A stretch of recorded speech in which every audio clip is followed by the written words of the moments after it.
8월에도 하나님의 은혜를 사모합시다. 네, 8월에는 하나님의 부르심에는 후회하심이 없음을 기억하며 찬양하기 원합니다. 하나님의 부르심 가사를 생각하면서 함께 찬양하겠습니다.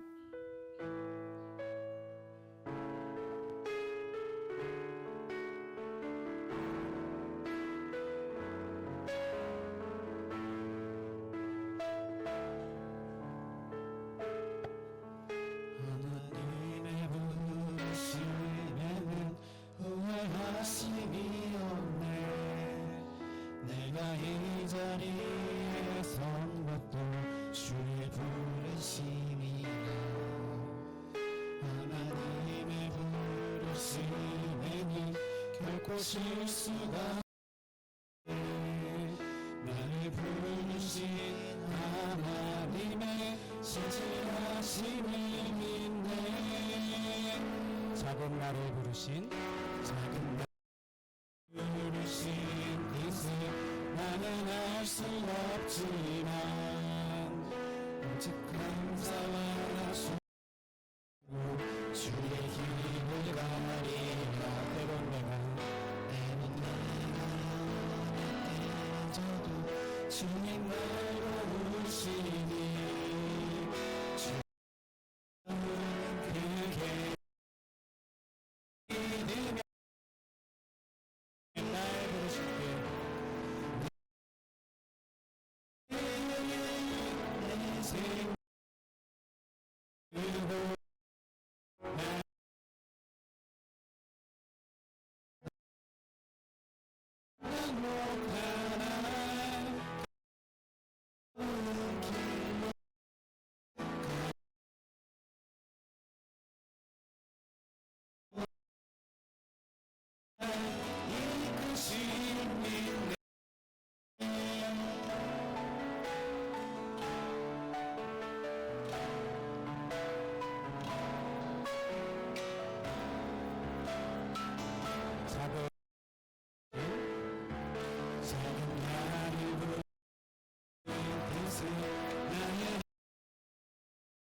오직 감사와 순종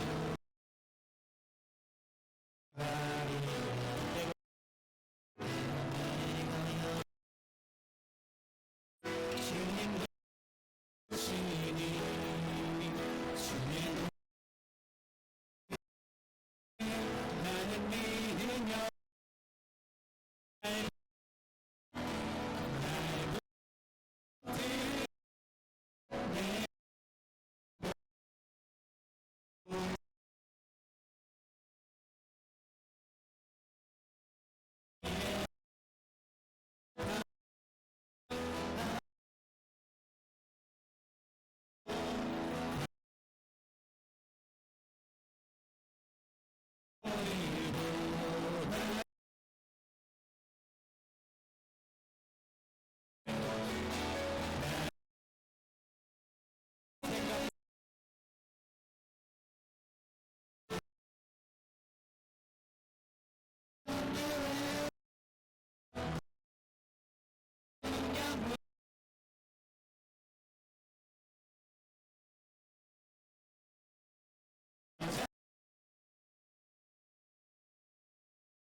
주님께서 우리를 이끄시고 또 우리를 부르신 그 부르심에는 후회하심이 없음을 믿습니다.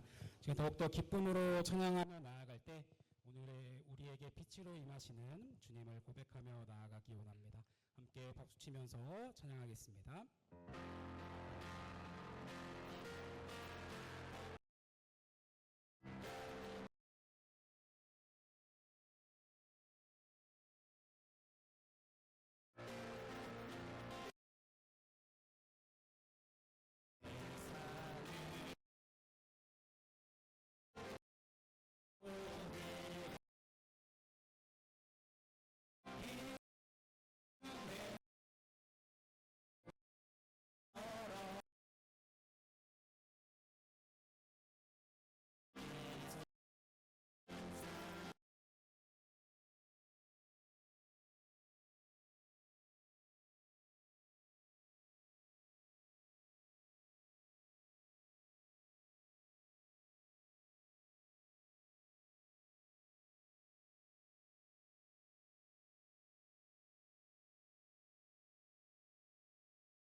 영원히 주님을 높여드립니다. 아멘. 더욱더 함께 찬양하며 나아갈 때 우리를 부르신 주님의 그 부르심을 기억하면서 우리가 부르심의 예배자가 되기 원합니다. 이 고백하는 마음 가지고 함께 찬양하겠습니다.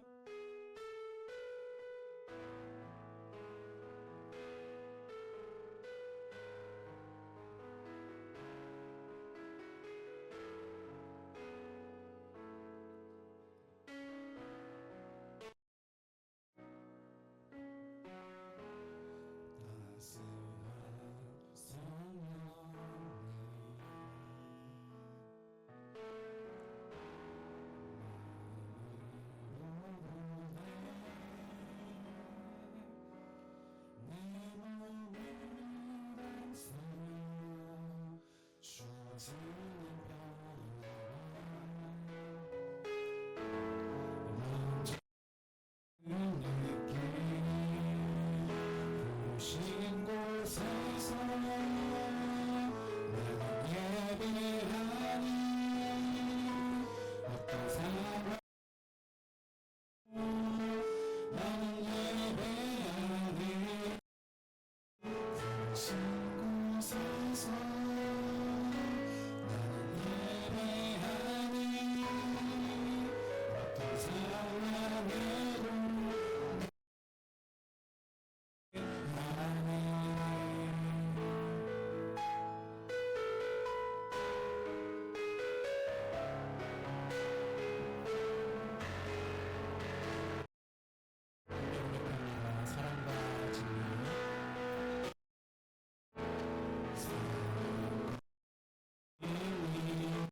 이 시간 함께 기도하기로 합니다.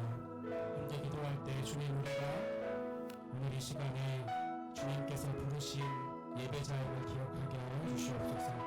우리가 예배자로 부르신 그 부르심에는 후회함이 없으심을 우리가 기억하게 하여 주시고, 우리가 모든 자리에서 하나님을 예배하고 우리가 하나님을 예배하는 예배자가 될 수 있도록 인도하여 주시고, 오늘 말씀을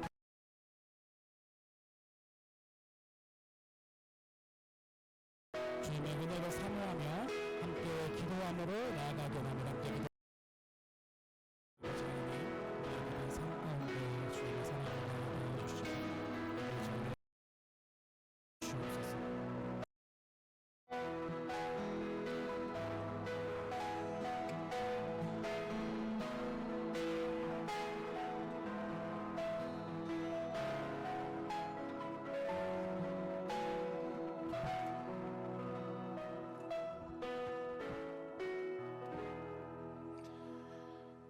나는 의로운 중에 주의 얼굴을 배우리니 깰 때에 주의 형상으로 만족하리이다. 주의 얼굴을 구하는 자에게 만족을 주시는 하나님, 여름의 한복판에서 저희를 다시 주님 앞으로 불러주시니 감사합니다. 목마른 자들아 물러나오라. 돈 없는 자들도 오라. 어찌하여 양식이 아닌 것을 위하여 은을 달아주며 배부르게 하지 못할 것을 위하여 수고하느냐. 내게 듣고 들을지어다. 그리하면 너희 영혼이 살리라 하신 주님, 지난 한 주간 저희가 무엇으로 배를 채웠는지 주님은 아십니다. 급한 것으로, 자극적인 것으로, 확인하지 않은 것들로 채운 날들을 고백합니다. 저희의 굶주림을 주님이 아십니다. 오늘 이 자리에서 참된 것을 맛보게 하시고, 듣고 그치는 예배가 아니라 듣고 살아내는 예배가 되게 하여 주옵소서. 저희의 예배를 기쁘게 받아주시오며 예수 그리스도의 이름으로 기원하옵나이다. 아멘. 다 함께 자리에 일어나셔서 찬송가 20장 함께 찬양하겠습니다.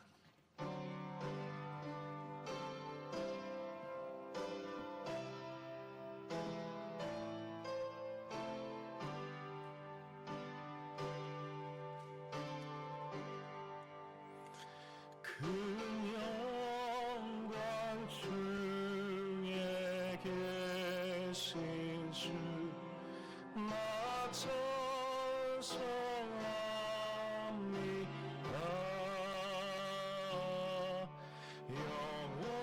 영원히 계신 주 이름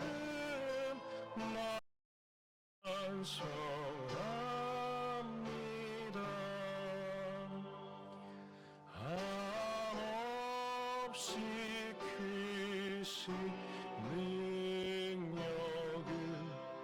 나 찬송합니다.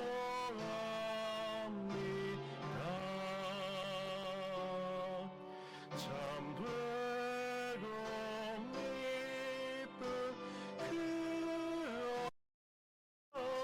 나 찬송합니다.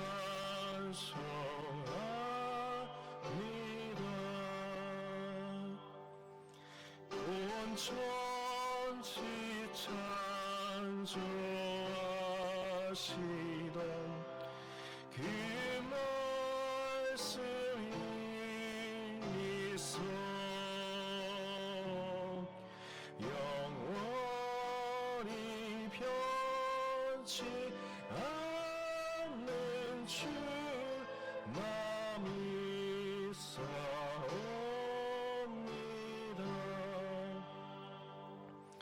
그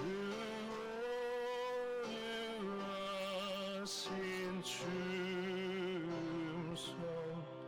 날 불러주시고 그 꿈에 주시니 나 찬송합니다.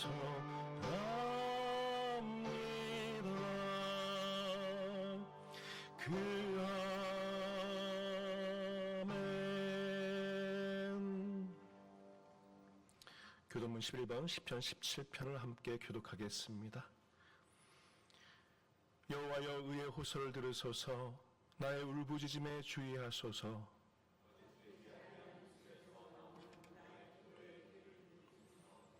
주께서 나를 판단하시며 주의 눈으로 공평함을 살피소서.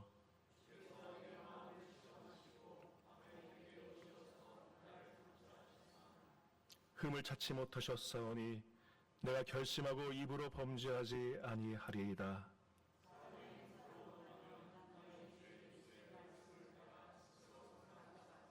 포악한 자의 길을 가지 아니하였사오며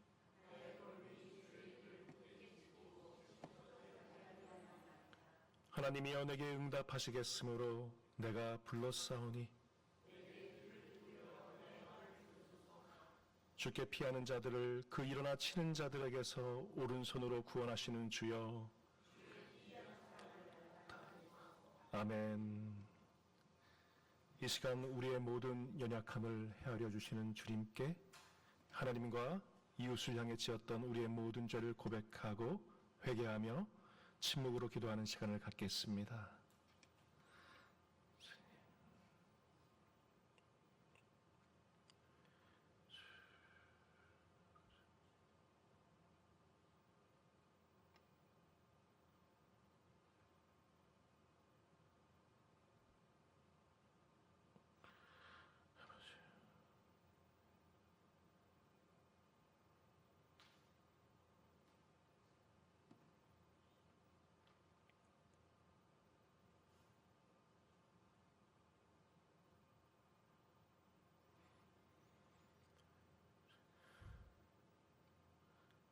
사랑하는 성도 여러분, 우리가 진심으로 죄를 자백할 때 하나님은 약속의 말씀대로 우리의 죄를 용서하십니다. 에베소서와 로마서의 말씀입니다. 그분은 이 둘을 자기 안에서 하나의 새 사람으로 만들어서 평화를 이루시고 원수된 것을 십자가로 소멸하시고 이 둘을 한 몸으로 만드셔서 하나님과 화해시키셨습니다. 그분은 오셔서 멀리 떨어져 있는 여러분에게 평화를 전하셨으며 가까이 있는 사람들에게도 평화를 전하셨습니다. 그러므로 그리스도 예수 안에 있는 사람들은 정죄를 받지 않습니다. 아멘. 사도를 고백하겠습니다. 나는 전능하신 아버지 하나님, 천지의 창조주를 믿습니다. 하신 아들 우리 주 예수 그리스도를 믿습니다. 그는 성령으로 잉태되어 동정녀 마리아에게서 나시고 본디오 빌라도에게 고난을 받아 십자가에 못 박혀 죽으시고 장사된 지 사흘 만에 죽은 자 가운데서 다시 살아나셨으며 전능하신 아버지 하나님 우편에 앉아 계시다가 거기로부터 살아있는 자와 죽은 자를 심판하러 오십니다. 나 거룩한 공교회와 성도의 교제와 죄를 용서받는 것과 몸의 부활과 영생을 믿습니다. 아멘. 자리에 앉으시겠습니다. 찬송가 370장 함께 찬양하겠습니다.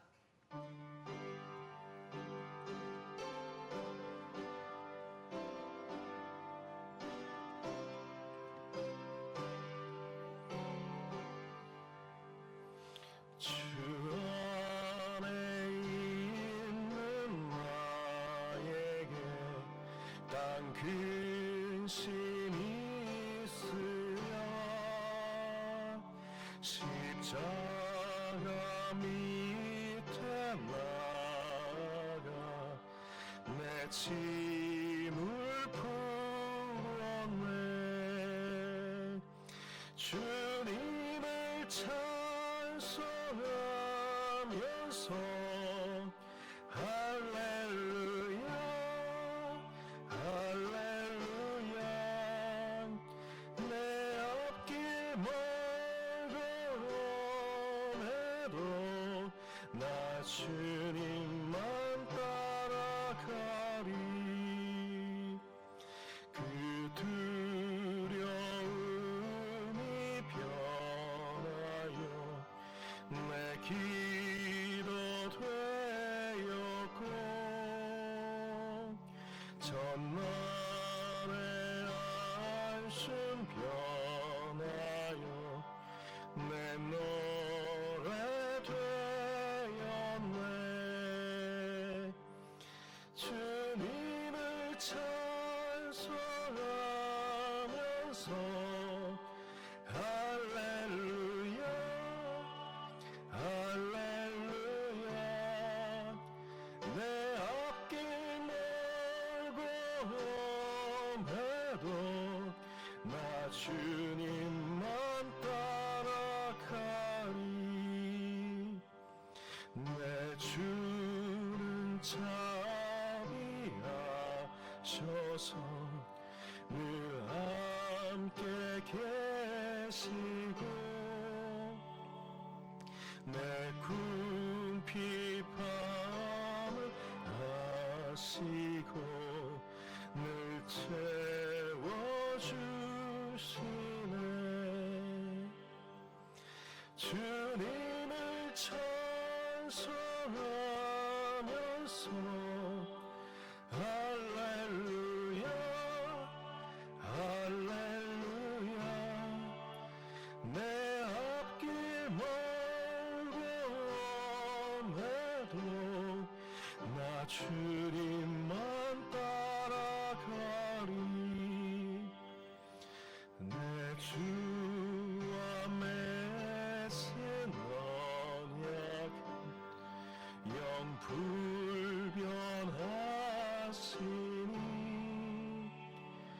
그 나라 가기까지는 늘 보호하시네.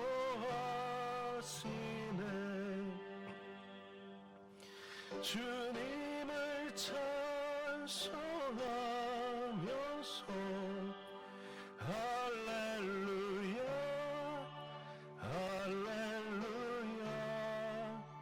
내 앞길 멀고 험해도 나 주님만 따라가리.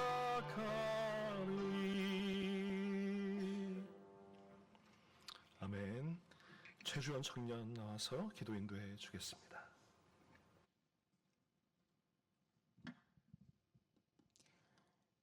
기도 드리시겠습니다. 사랑의 하나님, 오늘 이 예배 자리를 허락해 주시고 인도해 주신 주님 감사합니다. 한 주간 생각으로, 입으로, 행동으로 많은 죄들을 짓고 이 자리에 나왔습니다. 주님, 우리는 마귀의 유혹에 쉽게 넘어가는 연약한 존재입니다. 저희를 불쌍히 여겨 용서하여 주시고 그 죄의 사슬로부터 끊어주세요. 또한 반복되는 죄의 소용돌이 속에서 구원하여 주셔서 매일의 걸음이 구별된 걸음을 걷는 삶을 살게 해주세요. 주님, 자꾸만 내 뜻대로 살려고만 하니 계속해서 무너집니다. 내 뜻대로 사는 것이 아닌 공의로우신 하나님의 뜻을 구하고 주님의 인도하심에 순종하며 따라가도록 도와주세요. 질병으로 고통받거나 남몰래 마음의 고통 속에서 살아가는 성도님들이 있습니다. 그들에게 찾아오셔서 그 상처 주님의 손길로 어루만져 치유하여 주세요. 설교하실 때 목사님께 성령의 능력을 더하여 주셔서 그 말씀이 온전히 주님의 말씀만 선포되게 하여 주세요. 또한 주님의 그 깊은 뜻이 온전히 모든 선도님들에게로 전달되어 삶에 적용시키고 삶의 예배자로 거듭나게 하여 주세요. 대학교에서 보이는 곳에서 보이지 않는 곳에서 헌신하고 수고하시는 많은 분들이 있습니다. 그분들 하나하나 기억하여 복 내려주세요. 또한 모든 성도님들 각자의 삶의 자리에서 하나님의 사랑임을 담대하게 나타내고 주님의 사랑을 알리며 선교의 사명 이어가도록 인도하여 주세요. 어디에 있든지 무엇을 하든지 우리와 함께 하시는 주님을 믿으며 주 예수님의 이름으로 기도드립니다. 아멘.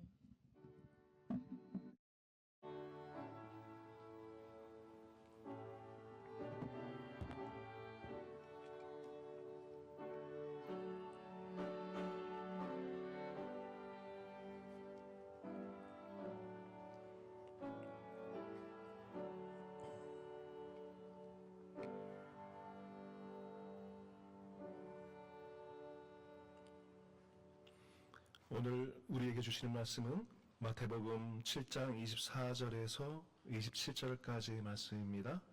자,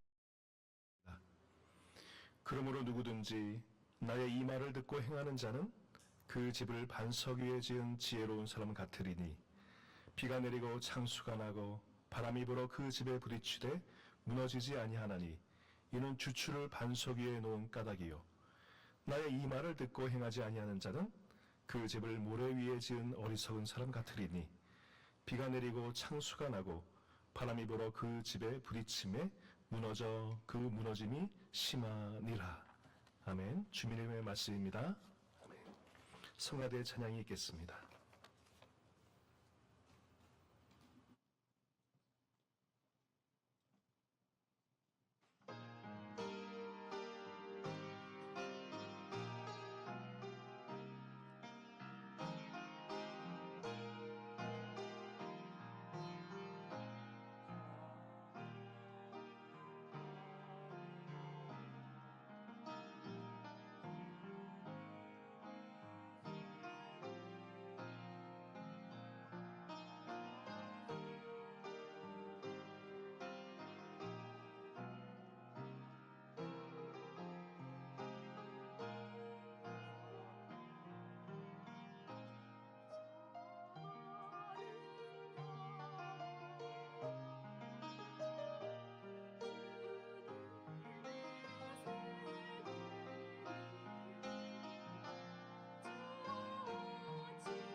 아멘.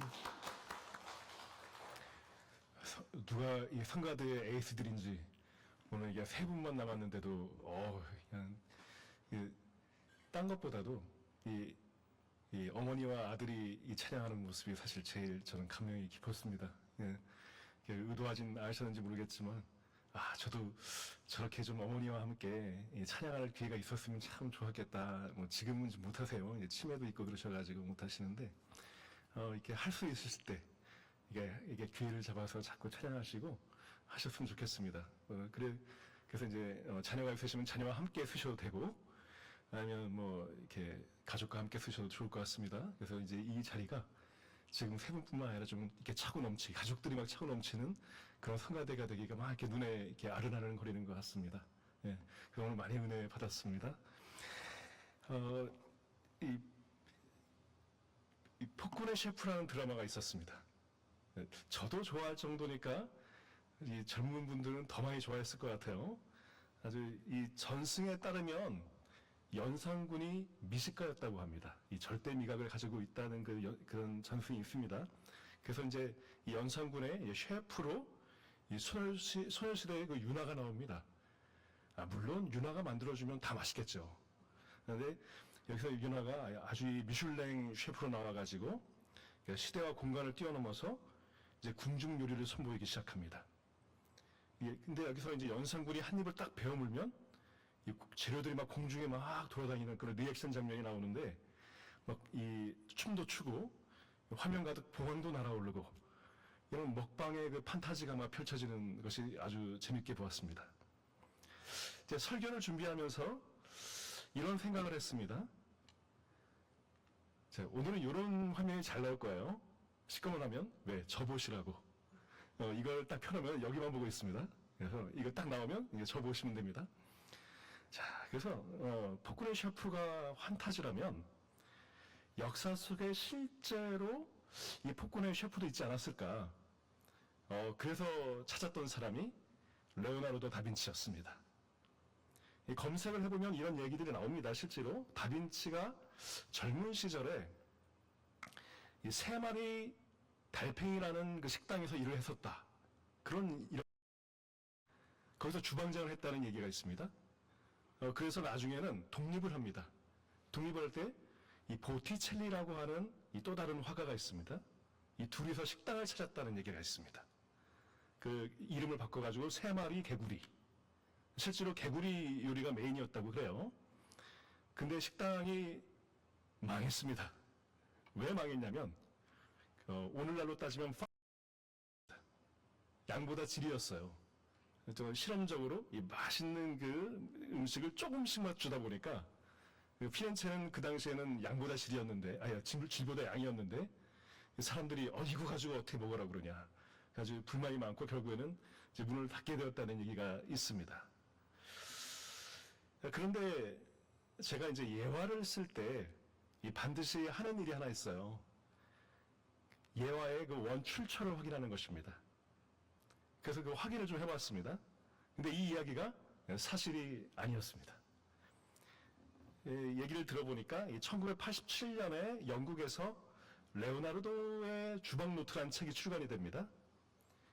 그래서 이 저자가 보는 것은 이 다빈치의 잃어버린 필사본이 발견됐다. 그렇게 주장을 하지만 그 원본을 본 사람이 아무도 없습니다. 학자들이 보니까 이게 그냥 나중에 만들어진 책이라고 얘기를 해요. 그래서 이제 오늘 함께 나눌 말씀이 이 정보를, 그러니까 인포메이션도 음식처럼 다루라는 말씀을 나누려고 하는데 이 이야기가 딱 보니까 그럴듯하고 아주 재미있는 얘기잖아요. 근데 확인하지 않은 이야기를 접시에 담아서 이렇게 내어놓을 뻔했다는 것이죠. 그 세상이기도 합니다. 이 강단에 선 사람도 예외가 아니란 것이죠. 우리가 검증된 것을 내놓아야 되고 같이 나눠야 되는데 그러지 못한 경우가 많다는 것입니다. 자, 그렇다면 검증된 이야기가 있습니다. 확실한 것만 이야기하면 다빈치는 그러니까 밀라노에 있었던 적이 있습니다. 거기에 루도비코 스포르차라는 사람 밑에서 일을 했습니다. 거기서 맡은 역할이 연애 담당자였습니다. 이건 역사적인 사실입니다. 연애 담당자이다 보니까 음식에 대해서 잘 알아야 됐던 것이죠. 또 이 스포르자라는 이 군주도 연산군가라도 이 어린 조카를 밀어내고 이 권력을 준 좀 수였죠. 어느 정도는 폭군이었습니다. 그 다빈치가 그 폭군 밑에서 이 연회와 이 축제를 담당했던 것이죠. 그 식탁 언저리에서 일했던 사람입니다. 그런데 이 루도비코가 이 다빈치에게 의뢰했던 작품이 하나 있습니다. 여러분도 잘 아시는 작품? 바로 이거죠. 최후의 만찬입니다. 다빈치가 이 기름에 3년을 매달립니다. 12제자의 얼굴을 그리느라고 오래 걸렸던 얘기가 있습니다. 많이 나오는 얘기인데 비단 얼굴 때문만 아닙니다. 그 식탁 위에 있는 모든 음식 하나를 정확하게 고증해서 그리려고 했습니다. 빵, 포도주, 접시, 식탁보, 그 12개의 손의 모양, 또 12개의 표정. 자, 지금 이 그림은 이제 복원된 그림입니다. 이 미술사학자들이 이 복원을 끝내고 난 뒤에 식탁의 접시를 가만히 들여다봅니다. 그랬더니 이쯤에 이런 그림이 있습니다. 장어구이였습니다. 6월절 식탁에는 오를 수 있는 그림이 아니었죠. 갈릴리 6월절 식탁에 뭐 장어구이가 있을 리 없습니다. 이 다빈치 시대의 밀라노 사람들이 즐겨 먹던 음식이었습니다. 실제로 다빈치가 직접 적어놓았던 이 서재 목록에 당대의 요리책이 있었습니다. 그리고 그 책에 장어 요리법이 나오기도 합니다. 식당은 가짜죠. 하지만 음식을 아는 사람이었다는 건 진짜였습니다. 그리고 그는 예수님의 식탁에 이 자기 시대의 저녁 밥상을 같이 올려놓았던 것입니다. 그 2000년 전에 남의 이야기가 아니라 오늘 저녁 우리 식탁의 이야기라고 말하고 싶었던 것입니다. 그 수도원에 반델로라고 하는 사람이 기록을 해놓았습니다. 이 다빈치가 어떻게 그림을 그렸는가? 다빈치가 어느 날은 오더니 팔짱을 끼고서 한참을 이 그림을 바라보더래요. 몇 시간 동안 그림을 바라봅니다. 그리고 붓을 딱 들더니 딱 한 터치만 딱 해놓고 다시 돌아간답니다. 한 번의 붓질을 위해서 몇 시간을 바라봤다는 것이죠. 그것이 바로 오늘 바로 이 그림이었던 것입니다.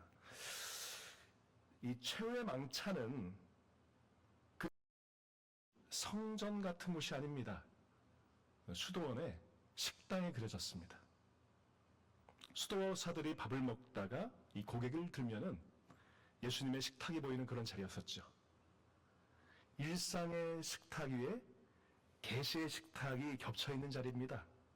그것이 오늘 우리가 함께 나눌 말씀이기도 한 것이죠. 이 6주간 동안 이렇게 지혜의 피라미드라는 이 시리즈를 해왔고 오늘은 이제 마지막으로 마치려고 합니다. 우리가 성경을 맨 아래 기초로 놓았었죠. 가장 많이 먹어야 될 음식이기도 합니다. 그 위에 교회가 있습니다. 신앙 공동체가 있고 성경을 해석하는 공동체입니다. 자, 그 위에 자연이 있고 또 아름다움 책이 있고 아름다움이 있고 맨 끝에 뭐가 있다? 소셜 미디어가 있는 것입니다. 가장 작은 자리에 있다는 것입니다. 가장 중요하다는 것이 아니에요. 그 영양의 피라미드도 같은 모양이라고 했죠. 가장 많이 먹어야 되는 것이 바닥에 있고 건강식품들, 가장 적게 먹어야 되는 것들이 맨 위에 있었죠. 라면들, 인스턴트 음식들. 자, 그런데 문제가 있었다 그랬습니다. 우리 대부분은 이 피라미드를 거꾸로 놓고 산다고 했습니다. 소셜 미디어가 우리 삶의 기초가 되어 있다는 것이죠. 성경은 맨 꼭대기에 아주 조금 얹어 있습니다. 그 라면으로 하루 3끼씩 먹고 있는 것이죠. 자, 솔직하게 한번 여쭤보겠습니다. 오늘 아침에 눈을 떠서 가장 먼저 본 것이 무엇인가? 어제 잠들기 전에 마지막으로 본 것이 무엇인가? 그 답이 여러분의 피라미드가 무엇이 가장 밑바닥에 있는지를 알려줍니다. 자, 오늘 본문을 함께 보겠습니다. 같이 읽어볼까요? 시작. 그러므로 누구든지 나의 이 말을 듣고 행하는 자는 그 집을 반석 위에 지은 지혜로운 사람 같으리니 나의 이 말을 듣고 행하지 아니하는 자는 그 집을 모래 위에 지은 어리석은 사람 같은 이리니. 여기에 두 사람이 나옵니다. 두 사람 다 들었습니다. 24절에도 나의 이 말을 듣고 26절에도 나의 이 말을 듣고라고 나옵니다. 두 사람 다 집을 지었는데 사람은 놓은 것이 아니란 거죠. 둘 다 땀을 흘리고 둘 다 완공을 했습니다. 자, 그런데 두 집에 똑같은 비가 내립니다. 그래서 이렇게 나오죠. 25절과 27절도 함께 읽어볼게요. 시작. 비가 내리고 창수가 나고 바람이 불어 그 집의 부딪힘에 무너지지 아니하리니 비가 나고 바람이 불어 그 집의 부딪힘에 무너져 그 무너짐이 심하니라. 같은 문장이 반복되었죠. 예수님이 일부러 그렇게 말씀하신 것입니다. 비교의 대상이 집이 아니라 무엇이다? 기초라는 것입니다. 얼마나 잘 지어져 있느냐가 아니라 무엇 위에 지어져 있느냐를 지금 강조하고 계신 것이죠. 자, 그렇다면 우리가 좀 오해를 약간 이렇게 지울 필요가 있습니다. 듣고 행한다는 뜻이 듣고 나서 행동했다 이런 뜻이 아니란 것이죠. 듣는 대로 행한다는 뜻입니다. 예수님의 말씀을 기초로 삼아서 그 위에 삶을 올려냈다. 우리가 바로 세운 피라미드를 얘기하는 것이죠. 듣고 행하지 아니한다는 무엇입니까? 아무것도 안 한다는 뜻이 아닙니다. 듣는 대로 행하지 않았다는 뜻입니다. 그 사람도 집을 지었습니다. 다만 말씀에 기초 없이 지었다는 것이죠. 거꾸로 선 피라미드가 되었다는 것입니다. 자, 이것이 사실 좀 무서운 경고기도 합니다. 이런 말씀이 있어요. 바로 이 말씀 전에 나오는 말씀인데 그거를 한번 읽어보겠습니다. 시작. 나더러 주여 주여 하는 자마다 다 천국에 들어갈 것이 아니요 그날에 많은 사람이 나더러 이르되 주여 주여 우리가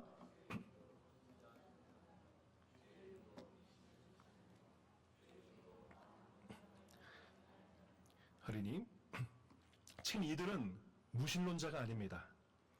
예수님을 주여라고 2번씩 부르는 사람들입니다.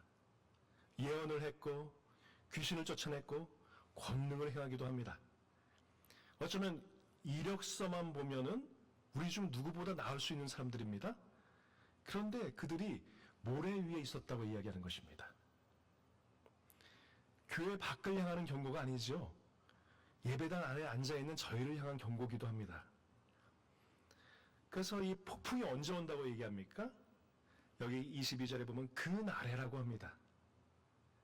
마지막 날에 우리가 하나님 앞에 서는 날이라고 합니다. 그날에 드러나는 것, 집의 높이를 보지 않는다고 얘기합니다. 그 아래에 무엇이 있는가를 이야기하고 있는 것입니다. 그날이 오기 전에 우리에게 작은 비들을 내리실 것입니다. 어쩌면 우리의 삶 가운데 많은 시험이 들 때가 많죠. 어려움도 있습니다. 관계가 무너지기도 하고 아프기도 하고 다들 앞서가는 것 같은데 나는 제자리인 것 같고 새벽에 잠 못 이루는 밤이 있고 우리에게 내리는 그 작은 비들 어쩌면 큰 비가 오기 전에 우리가 하나님 앞에 서기 전에 우리 집 아래를 확인해보라는 뜻이기도 하는 것입니다. 지금 예수님께서 더 열심히 하라라고 하시는 것이 아닙니다. 예수님은 이 말씀을 하기 전에 산상수훈을 하십니다. 마태복음 7장이 있기 전에 5장부터 산상수훈을 우리에게 전해주십니다. 팔복으로 시작을 했습니다. 우리에게 복을 주시는 것입니다. 순종은 구원을 사는 값이 아니란 것이죠. 우리가 이미 놓인 기초 위에 집이 서 있다는 증거가 되는 것입니다. 그러니까 열매가 나무를 살리는 것이 아닙니다. 살아있는 나무에서 열매가 나온다는 것입니다. 한 가지 더 보여드리겠습니다. 우리가 모래 위에 지은 집이라는 거를 이 팔레스타인의 이 모습을 좀 보면은 좀 다르게 보이실 것입니다. 이스라엘이나 뭐 요르단 이런 데 가보신 분들은 알 것입니다. 와디가 있죠. 비가 오면은 강이 되고 건기에는 땅이 됩니다. 마른 강바닥이 있어요. 건기가 평평하고 곱고 터파기가 쉽습니다. 목동들은 여기에 살기 좋아요. 건기에 여기에 천막을 짓거나 땅을 임시로 지을 곳을 살기 좋습니다. 반석 같은 데 위에 지으려면 돌을 깎고 바위를 깎고 집을 지어야 되지만 모래는 짓기가 쉽습니다. 나빠 보이지가 않습니다. 오히려 더 쉬워 보입니다. 모래를 고르는 사람들은 어리석어서가 아닙니다. 쉽고 빠르고 모두가 거기에 짓고 있어서 자기도 고르게 된다는 것이죠. 어쩌면 우리 시대의 가장 곱고 평평한 모래가 뭐라고 얘기할 수 있겠습니까? 어쩌면 인터넷 검색, AI와 같은 것이죠. 쉽고 빠르고 지금 모두가 거기에 지금 집을 짓고 있습니다. 그 JP 랑가스와미라는 인도 출신 기술자가 있습니다. 이분이 이제 테드 터크를 하는 걸 한번 보았는데 이 제목이 Information is Food입니다. 이 정보는 음식이다라는 제목으로 하는데 여기에 질문이 이것이었습니다. 당신이 소비하는 모든 정보를 음식이라고 생각한다면 무엇을 다르게 하시겠습니까? 한번 이 질문을 오늘 본문을 따라서 우리 시대의 언어로 한번 옮겨놓으면 어떨까? 그러니까 다시 말씀드리면 그 성경의 말씀을 지금 우리 이 IT 시대에 다시 질문한다면 이 말씀이 될 수 있다는 것이죠. 그가 이제 세 가지를 제시했는데 그 세 가지를 한번 짚어보겠습니다. 첫 번째, 자, 식단. 뷔페에 가면은 두 종류의 사람이 있습니다. 자, 눈에 보이는 것을 지나치지 못하고 일단은 하나씩 하나씩 담아두는 사람. 담아두다 보면 어떻게 돼요? 산더미가 됩니다. 저도 그런 부류에 속했습니다. 요즘은 좀 절제하게 되었어요. 그리고 접시가 언제 충분히 찼는지를 아는 사람이 있습니다. 그래서 딱 먹을 것들만 딱 집죠. 집어가지고 놓습니다. 그러니까 두 번째 사람이 지혜로운 사람이 맞습니다. 첫 번째처럼 먹으면 나중에 탈이 납니다. 학생들은 모르죠. 지금 많이 먹어도 소화시킬 수 있는데 갈수록 이제 못 먹기 시작합니다. 자, 우리는 정보를 탐식합니다. 어쩔 땐 이 배가 고파서 먹는 것이 아니라 뷔페처럼 손이 심심해서 먹게 됩니다. 자, 지혜는 우리가 의도를 가지고 접근해야 됩니다. 아무렇게나 들어가서 그냥 집어먹는 것이 아니라 계획을 가지고서 먹어야 된다는 것이죠. 정보도 그렇다는 것입니다. 자, 두 번째가 있습니다. 소화를 해야 됩니다. 그것이 무엇이냐면 우리가 먹기만 하고 움직이지 않으면 병나죠. 근데 일하시는 분들, 우리 교수님들 사실 밥 먹을 시간도 없이 일하니까 밥 먹고 나서 바로 또 앉아서 일하시잖아요. 그러면 이렇게 소화도 안 되고 이제 병이 나지 않습니까? 근데 정보도 그렇다는 것입니다. 소비는 하지만, 자, 그걸 살아내야지 않으면 병이 난다는 것이죠. 나의 이 말을 듣고 행하지 않는 자가 되는 것입니다. 어쩌면, 우리가 증거 기반으로 해가지고 가설을 세우고 검증하고 이제 결과를 내잖아요. 신앙도 그렇다는 것입니다. 말씀을 삶에서 살아보고 열매가 맺혀야 되는 것입니다. 그들의 열매로 그들을 알리라. 그 말이 반석 위의 집이라고 말씀하시는 것이죠. 우리가 지금 어느 정도까지 왔냐면 씹는 일까지 대신해주는 도구가 생겼죠. AI가 지금 그러고 있습니다. 인공지능이 그러고 있습니다. 지난 한 주 동안에 AI에게 뭔가 이렇게 물어보지 않는 분 아마 거의 없을 것입니다. 저도 사용하고 있죠. 그러니까 AI를 쓰지 말라 하는 말씀이 아닙니다.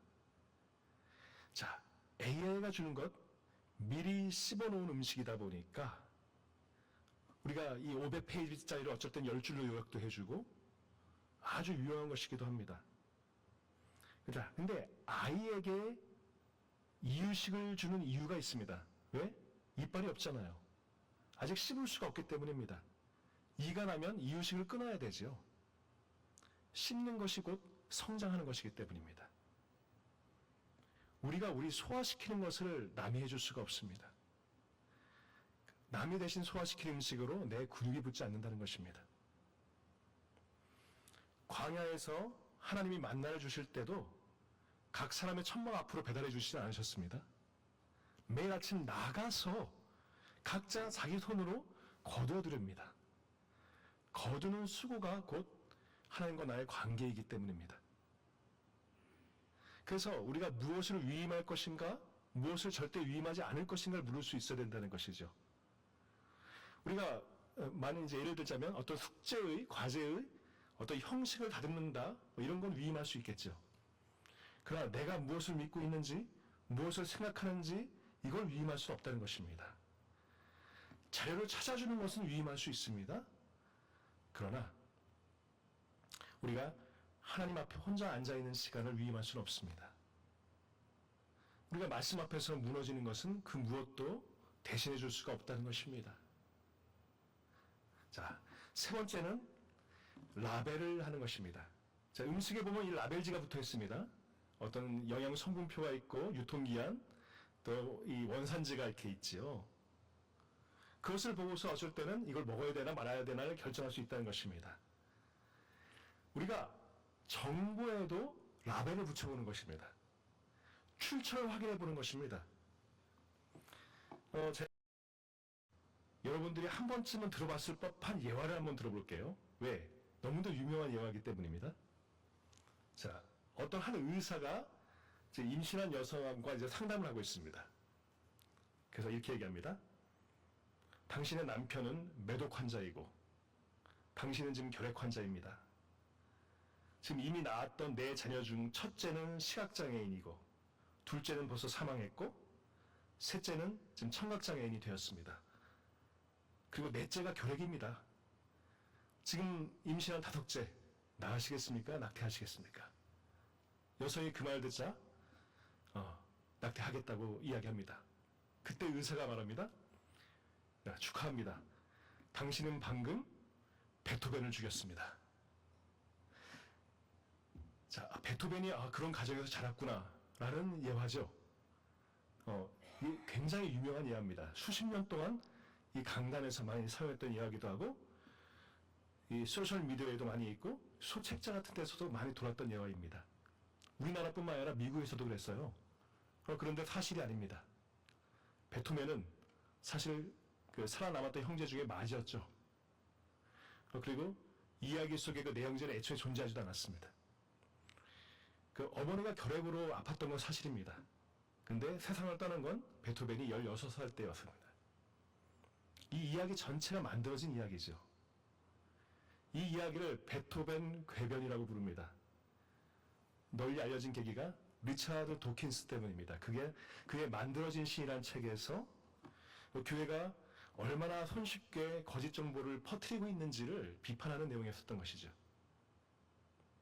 그 비판을 읽고서 저도 부끄러웠습니다. 그래서 그때부터 어떤 예화를 사용할 때 그 원출처를 정확하게 확인하기 시작했어요. 그래서 오늘 다빈치 이야기로 시작할 때도 그 습관을 들여서 확인한 것입니다. 우리가 옳다고 믿는 것을 옹호하기 위해서 거짓말을 사용할 필요가 없습니다. 진리는 거짓의 도움을 받지 않습니다. 거짓의 도움을 받는 순간 우리는 진리를 배신한 것이기도 하죠. 우리는 논문에 각주를 답니다. 출처를 바뀌지 않으면 표절이 됩니다. 신앙의 이야기도 그런다는 것입니다. 거기에도 각주를 달아야 되는 것이죠. 우리가 단톡방에 올리는 것도 그런 것입니다. 그 원산지를 확인해야 되는 것입니다. 학문에서 지키는 정직, 신앙에서 지키는 정직, 우리가 생활에서 지키는 정직으로 이어야 된다는 것입니다. 자, 그렇다면은, 우리가 어떻게 살아야 되는지에 대한 얘기를 좀 하겠습니다. 우리가 이런 얘기는 좀 해보셨죠? 디지털 디톡스, 또는 미디어 금식. 무엇을 끊을까? 어떻게 피할까? 이제 그런 것도 필요합니다. 하지만 금식은 훈련이지 그것이 식사가 되지 않습니다.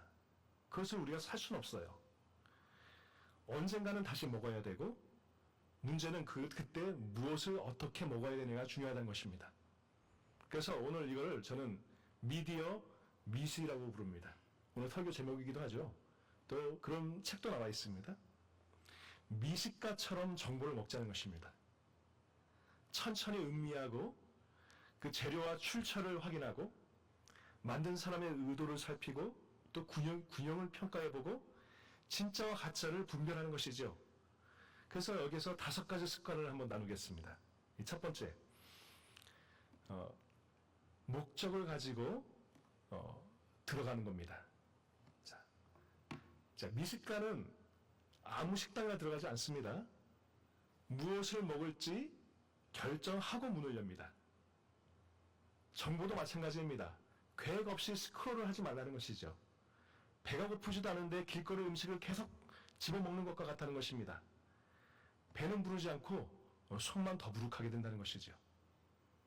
이번 주에 꼭 해보십시오. 어떤 앱을 열기 전에 한 문장 먼저 말해보는 것입니다. 나는 지금 무엇을 하러 지금 들어가는가? 자, 여기에 대한 답이 없으면 들어가지 마십시오. 그렇게 생긴 빈 시간에 그냥 벽을 바라보는 시간을 남겨두시기 바랍니다. 엘리베이터를 기다리는 40초, 핸드폰을 꺼내지 마시고 버스 기다리는 시간, 또 버스 안에 있는 시간 20분 버스 집어넣으시고 그 틈을 채우지 마시기 바랍니다. 다빈치가 팔짱을 끼고 그림을 바라보던 그 시간을 가지시기 바랍니다.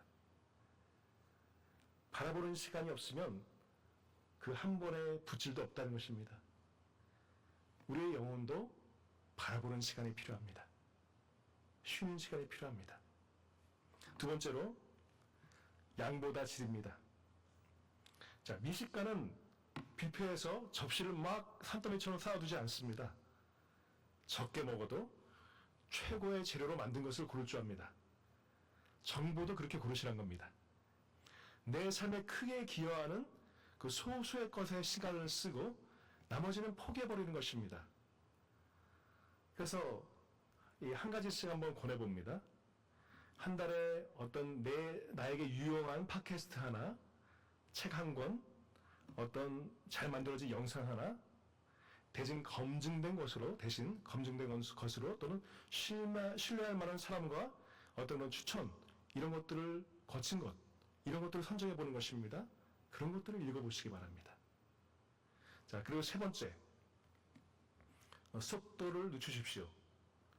이 포크레 셰프에서 이제 알게 된 이 요리법 중에 하나가 수비드입니다. 수비드 스테이크라는 것을 이제 만드는 장면이 있는데 낮은 온도에서 오랫동안 이걸 익히는 조리법입니다. 불이 세면 어떻게 됩니까? 겁만 타고 속은 익지 않죠. 그래서 천천히 익히면은 이 재료 본연의 맛이 살아난다는 것입니다. 정보도 그렇다는 것입니다. 우리가 과열된 불 위에 어떤 지식을 급하게 이렇게 익히고 삼킨 경우가 많다는 것이죠. 그렇게 삼킨 정보는 소화되지도 않고 겉돌기만 하게 됩니다. 이 좋은 정보를 거르는 가장 좋은 필터는 시간입니다. 오래 살아남아 있는 것일수록 가치를 담고 있을 확률이 높다는 것이죠. 서점에 가면 베스트셀러란이 있습니다. 보통 거기서 한 권씩 뽑으시죠. 근데 그 옆에 혹시 또 뭐가 있습니까? 스테디셀러가 있습니다. 진짜 보물은 사실 거기 있는 경우가 많다는 것입니다. 우리가 SNS를 하다가 어떤 분노가 치밀어 오는 그런 글들을 보죠. 그럼 옮기거나 댓글을 달기 전에 어떻게 하라? 하루를 묵혀보는 것입니다. 자, 하루가 지나면 상당수가 사실이 아닌 경우가 많다는 것입니다. 또 사실이어도 내가 반응할 필요가 없다는 경우가 많습니다. 분노는 알고리즘이 가장 좋아하는 재료입니다. 그래서 여러분의 분노를 자극할 때에 그걸 값없이 내주지 마십시오. 여러분의 감정도 귀한 것입니다. 가장 필요할 때 그걸 사용하시기 바랍니다. 자, 네 번째.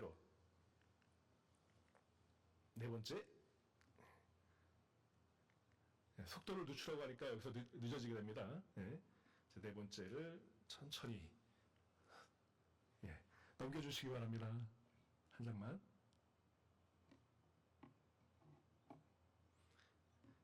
다 속도가 늦어졌습니다. 자, 속도에 다양하게 드십시오. 진짜 미식가는 한 가지 음식만 먹지 않습니다. 근데 알고리즘은 정반대입니다. 어제 먹었던 것, 어제 좋아한 것을 오늘도 우리에게 알려주는 것이 알고리즘이죠. 그래서 뭐가 됩니까? 편식을 하게 된다는 것입니다. 미각이 좁아지고 어느 순간 세상 사람들이 다 나처럼 생각한다고 믿게 된다는 것이죠. 그래서 어떻게 해야 되냐면 한 달에 적어도 한 번씩이라도 나와 다른 목소리를 일부러 의식적으로 들어보는 것입니다. 다른 정치, 다른 세대, 다른 전공, 다른 나라의 목소리를 들어보려고 의도적으로 노력해보는 것이죠. 이것이 왜 신앙의 문제인지 말씀드리겠습니다. 아까 우리가 그냥 생각해 보십시오. 최후의 만찬에서 누가 앉아 있었습니까? 12제자가 다 앉아 있었습니다. 가룟 유다도 있었습니다. 예수님은 지금 자기를 팔 사람하고 같이 식사를 하고 있습니다. 발도 씻겨셨습니다. 그리고 그 식탁에서 뭐라고 말씀하십니까? 서로 사랑하라는 새 계명을 주십니다. 지금 여러분의 디지털 식탁에도 가룟 유다가 앉아있을 수 있다는 것입니다. 우리는 대개 그걸 차단하지요. 싸우거나 둘 중 하나입니다. 근데 예수님은 세 번째 것을 하셨습니다. 같이 밥을 드시고 그들의 발을 씻기십니다. 동의하라는 뜻이 아닙니다. 그러나 우리의 디지털 상에서 만나는 이웃을 사랑하는 첫 번째 방법이 있다는 것이죠. 뭐라? 그들의 이야기를 들어보는 것입니다. 다양하게 들어보시기 바랍니다. 자, 다섯 번째로 좋은 것을 나누십시오. 미식가는 맛집을 숨기지 않습니다. 사람들에게 알려줍니다. 가장 유명한 미식 안내서가 있는데 뭐라고 합니까? 무슨 가이드? 예, 미슐랭 가이드라고 있죠. 원래 미슐랭을 영어로 하면 뮤셸린입니다. 미국에 있을 때 타이어는 항상 미슐린 타이어를 썼습니다. 타이어 회사였습니다. 근데 이 타이어 회사를 운영하는 이 형제가 1900년대에 사람들에게 안내 책자를 나눠주기 시작합니다. 타이어를 가는 동안 이렇게 보면서 쓰라고. 좀 길 위에 있는 사람들에게 유익한 정보를 좀 줘야 되겠다 해가지고 그 안내 책자에 여러 가지 내용을 넣죠. 어디 가면 좋을지, 어느 식당에 가면 좋을지를 넣게 됩니다. 그렇게 유익한 정보를 나누다 보니까 그것이 미슐랭 가이드까지 된 것입니다. 인터넷과 이 소셜 미디어의 축복 중에 가장 유용한 것, 정확한 것, 바로 이것입니다. 유익하고 선하고 참되고 그 아름다운 것을 또 손쉽게 나눌 수가 있습니다. 제가 미국에 처음 살 때 미네소타라는 곳에 있었습니다.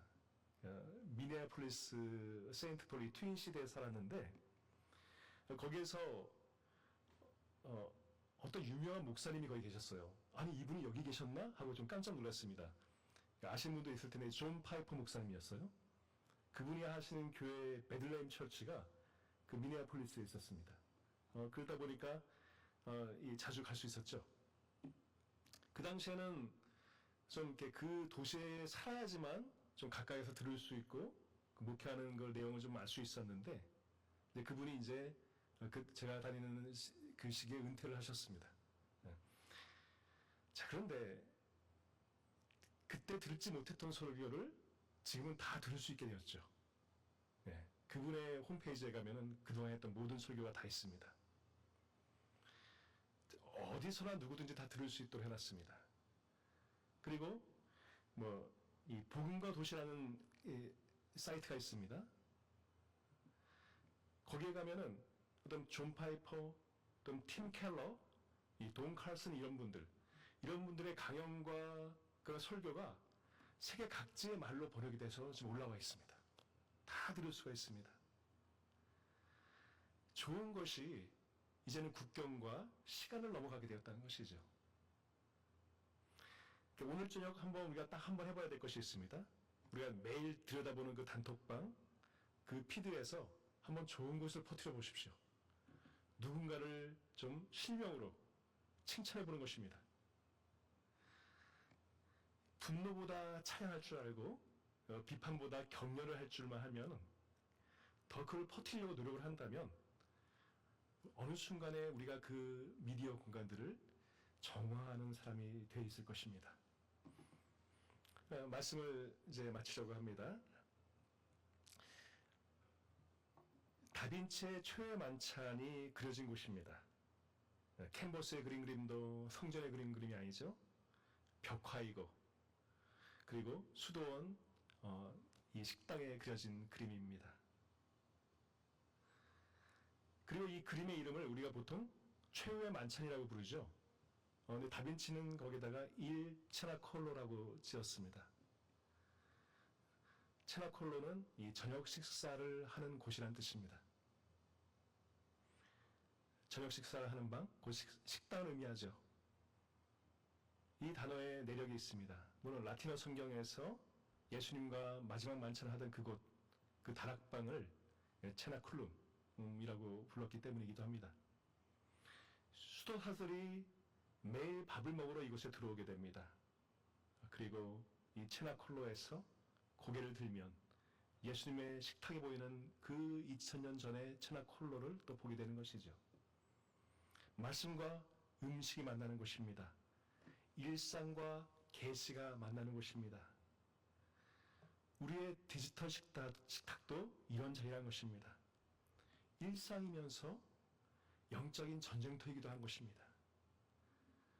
그래서 어쩔 때 우리가 다 끄고 다 지우고 아날로그의 산속으로 이 도망치고 싶은 유혹이 있을지라도 그걸 참아내고 우리가 싸워야 되는 공간이기도 한다는 것입니다. 그래서 이 이름을 다시 한번 보십시오. 체나콜로. 최후란 말이 없습니다. 예수님께서는 그 식탁에서 이렇게 말씀하십니다. 내 아버지의 나라에서 새 것으로 너희와 함께 마시는 날까지 라고 말씀하십니다. 이 만찬이 마지막 만찬이 아니란 것이죠. 새 것으로 먹는 날까지 다시 올 잔치가 있다는 것입니다. 천국의 잔치가 있다는 것입니다. 그 잔치를 아는 사람들이 도망칠 이유가 없다는 것입니다. 저를 보세요. 교회는 도망치지 않았습니다. 초대교회에서 이 교회가 급속도로 전파가 된 이유가 있습니다. 수차례의 전염병이 팬데믹이 일어나가지고 도시를 휩쓸고 다닐 때 모든 사람이 떠났습니다. 근데 그리스도인들은 그 자리에 남아서 아픈 사람들 곁을 지켜주었습니다. 자기의 건강을 걸고 아픈 사람들을 치료해 줍니다. 왜 그렇습니까? 우리에게는 다가올 또 다른 만찬이 있기 때문입니다. 우리의 병원도 그랬습니다. 모레이가 그랬고 메슨이 그랬고 로즈 박사가 그랬습니다. 경찰에 나가서 그 한센병 환자들의 손을 붙잡아 줍니다. 다른 사람들은 혹시 옮을까봐 걱정할 때에 그들은 그것을 걱정하지 않습니다. 오죽하면 이 한센병 환자들이 걱정을 해가지고 그들이 장갑을 낍니다. 메스는 결핵 환자들을 돌봤습니다. 그가 결핵에 걸릴 때까지 돌봤습니다. 결핵을 치료하기 위해서 미국으로 돌아갔는데 피하지 않습니다. 치료하는 동안 메어 클리닉에서 내과 전문의 과정을 받습니다. 그리고 다시 돌아옵니다. 더 좋은 의사가 되어가지고 이 원주 연세의료원으로 돌아와서 사람들을 치료하는 의사가 됩니다. 로즈 박사도 이곳에서 안과를 개척합니다. 장비가 없어가지고 이발소 의자를 갖다가 앉히죠. 시설을 탓하지 않습니다. 환경을 탓하지 않습니다. 자기를 탓합니다. 내가 더 좋은 의사가 돼야 되겠다. 그래서 미국으로 돌아가서 안과 전문의 과정을 밟고 다시 이곳으로 돌아옵니다. 그래서 이곳 원주 세브란스의 안과를 개척하는 의사가 되었던 것입니다. 우리도 마찬가지입니다. 한센병 환자를 만지고 결핵과 싸웠고 코로나와 싸웠던 병원입니다. 그리고 지금 여기에서 우리는 일을 하고 있고 또한 훈련을 받고 있는 학생으로 앉아 있는 것입니다. 자, 그리고 이어서 우리 시대에 가장 병든 공간이 있다면 어디겠습니까? 바로 이 인터넷상 화면 속일 것입니다. 그 속에서도 우리 빛의 사람들은 떠나지 말고 머물 수 있어야 된다는 것입니다. 버리지 말고 되찾아와야 된다는 것입니다. 그리고 우리가 중요하게 잊지 말아야 될 것은 머물 수 있는 힘은 우리에게서 나오는 것이 아닙니다. 까지 습관이 우리를 구원하지 못합니다. 습관은 기초가 되지 않습니다. 그 습관들은 기초 위에 올리는 벽돌들이 뿐입니다. 기초는 단 한 분이십니다. 그 식탁에서 예수님께서 하는 일이 있었습니다. 그분 스스로가 좋은 정보만을 나눠주고 가신 것이 아닙니다. 자기 자신이 음식이 되었던 분입니다.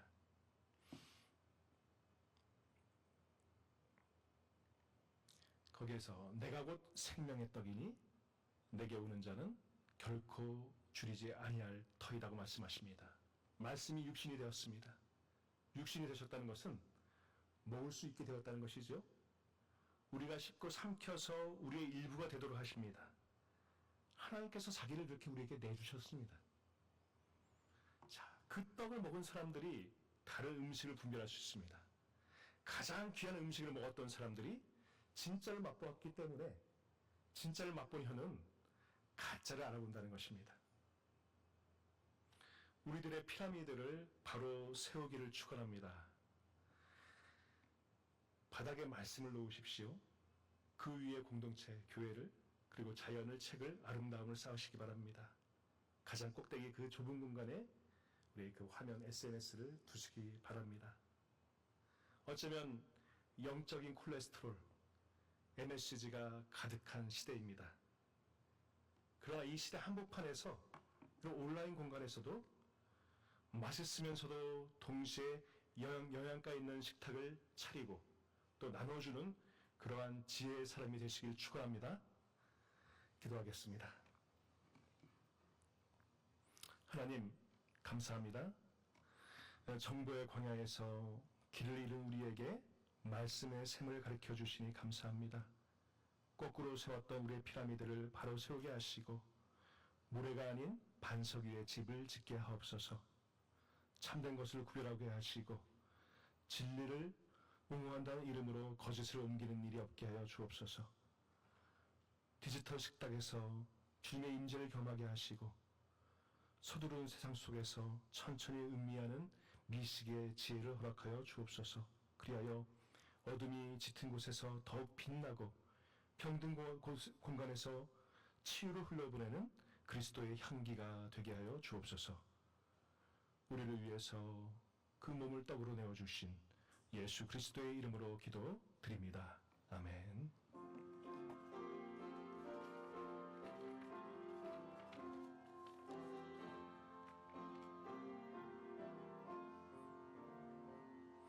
이 말씀 따라 사는 동안 지치지 않게 하시고 이 말씀 따라 사는 동안 주님 나라 이루소서. 봉헌하시겠습니다.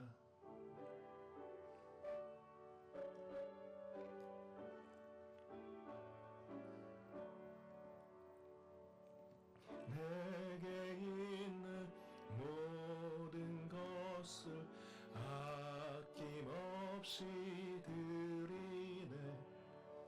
사랑하고 의지하여 주만 따라 살리라.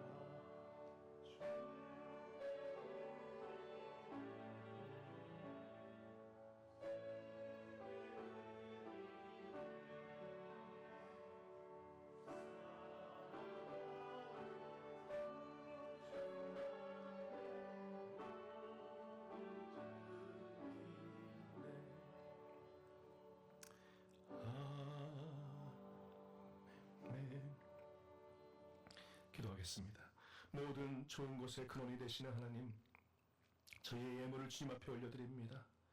드릴 것이 있어 드리는 것이 아니라 받은 것 가운데 일부를 감사함으로 올려드립니다. 저희는 반석 위에 지은 집을 짓기를 원합니다. 그러나 기초는 저희가 놓는 것이 아니라 폭풍이 오기 전에 주님이 먼저 놓아주신 것을 믿습니다.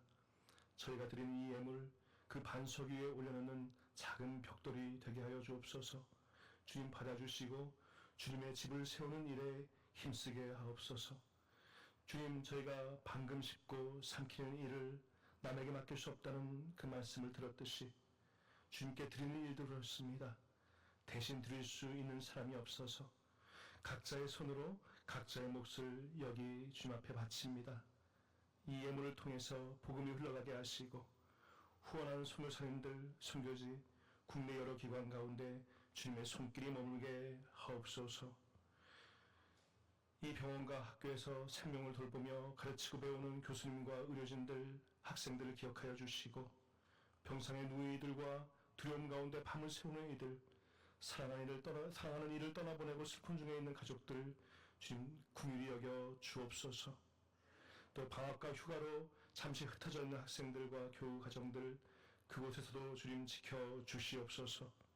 참된 쉼으로 몸과 영혼을 회복하게 하시고 새 학기에 강건한 모습으로 다시 이 자리에 모이게 하여 주옵소서. 우리 공동체를 섬기고 사임하는 유하영 전도사님 그 앞길에도 함께하여 주시고 주님의 인도하심이 그 발걸음 가운데 함께하여 주옵소서. 또한 우리 대학교회가 처럼 되게 하시고 비가 내리고 창수가 나고 바람이 불어도 무너지지 않는 하나님께서 사랑하시는 건강하고 건강한 교회가 되게 하옵소서. 오늘 드려진 이 작은 헌신이 하나님 나라를 세우고 생명을 살리는 일에 귀하게 쓰이게 하시고 저희 또한 받은 은혜를 흘려보내는 축복의 통로가 되게 하여 주옵소서. 예수 그리스도의 이름으로 봉헌하옵나이다. 아멘. 오늘 소식을 나누겠습니다. 주보디 편에 금주의 교회 소식이 있습니다. 오늘 예배에 나오신 여러분들 또한 유튜브로 참석하시는 모든 분들 주님의 이름으로 환영하며 축복합니다. 우리 사랑합니다, 축복합니다 라고 이제 주변 분들과 얘기하실 텐데 어떻게 해야 됩니까? 예, 좀 이렇게 좀 만드셔서 좀 이렇게 주변 분들과 좀 주시기 바랍니다. 사랑합니다, 축복합니다, 사랑합니다. 앞뒤 좌우에 자, 예. 저 멀리 계신 분들에게 사랑합니다, 축복합니다. 예. 우리 언제 사랑한다고 얘기해 보겠습니까? 또 축복한다고 얘기해 보겠습니까? 그리고 우리가 설교 시간에도 말씀드렸듯이 축복하고 좋은 언어를 쓰시면 제 마음도 밝아집니다. 제 마음도 사랑이 넘치고 제 마음도 축복이 넘치게 됩니다.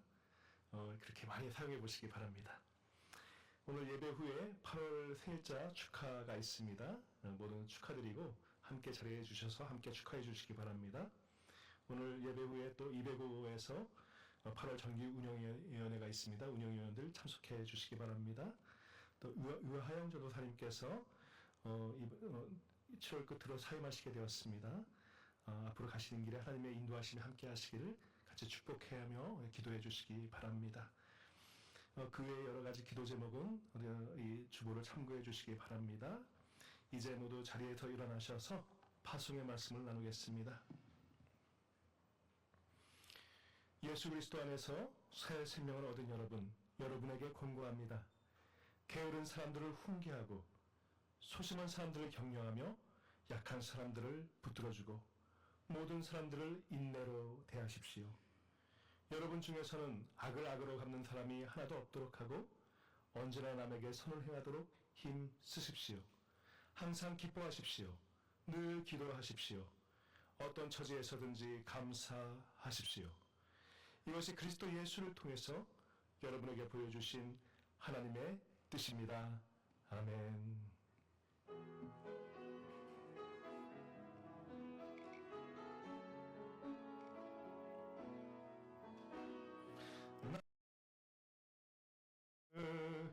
정금과 이 정결케 하소서.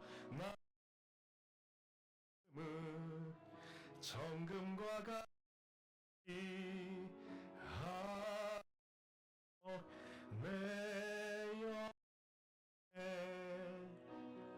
한 소망이 있으니 주님과 같이 거룩하소서. 나의 삶을 드리니 거룩하소서. 주님 나를 받으소서. 나를 받으소서. 아멘. 디지털 소음과 정보의 홍수 속에서도 말씀의 반석 위에 든든한 집을 세우게 하시는 주 예수 그리스도의 은혜와 가장 좋은 것을 찾고 음미하며 나누는 미식가로 살아가도록 이끄시는 아버지 하나님의 사랑과 우리의 눈과 귀와 마음을 거룩하게 하시고 디지털 식탁에서도 빛과 소금의 역할을 감당하게 하시는 성령님의 함께 하심이 지혜의 피라미드를 바로 세워 반석의 삶을 살아가는 대학교의 모든 성도와 그 가정 위에 이제부터 영원토록 함께 하시기를 간절히 축원하옵나이다. 아멘.